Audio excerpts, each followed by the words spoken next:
One of the best ways to build assemblies is to not build the parts at all. Standardized parts can be downloaded from a variety of websites for your use in your assemblies. Let's take a look. The first website I was going to show is 3D Content Central, and this is owned by SolidWorks. And you can upload brackets and cylinders, hardware, and a bunch of companies who do a lot of these type of products do. And you can look at some of the companies, who they are, and you can browse and search for items you might be looking for, and download them into your model very quickly. Next company I'm going to show you is Masumi, and this is a configurable website, so you can download all types of different products for mold designs and automation components, press die components.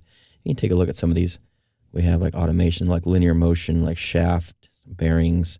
Go on their website, configure the product exactly the way you want, and then download it. And they even do custom machining and things like that based upon the input data you give them. Up here, another one called GrabCAD. There's all types of really neat models that have been uploaded here. They use SolidWorks models as well as models from other different companies in 3D formats like STEP and IGES that are uploaded here as well. And then if you have some neat models you've developed, you can upload them and share them with the community as well. PEM Engineering, so they make PEM hardware like the captive fasteners. These are very common in sheet metal type parts. They can be used in machine parts as well. You can search for a part number here, download the CAD model, bring it right directly into SolidWorks. And the last one I'm going to show you is McMaster-Carr. And this is a great resource. It's kind of like the world's best hardware store online, and you can download the parts quickly here. And then if you order the parts, they normally show up in less than a day a lot of times. It's a really great resource. And there's also some really good information as far as technical data about the hardware and the materials that go into it. So I'm just going to download one socketed cap screw here, so I know I can select which one I want. I want to pick that style right there. Not all of their components have a download, but a lot of them do. So I'm going to go over here and pick a socket head and go down to a size I'm looking for. And I'm looking for, say, a 1/2-13. And once I find that type of hardware, it gives me a couple options as far as what type. I'm going to use stainless steel. And then I get a choice of 3/16 or 18/8.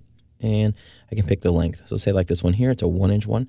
So I click on that item right there. Notice I get a few options here. I get a CAD download, I get the catalog page, or I can bookmark it.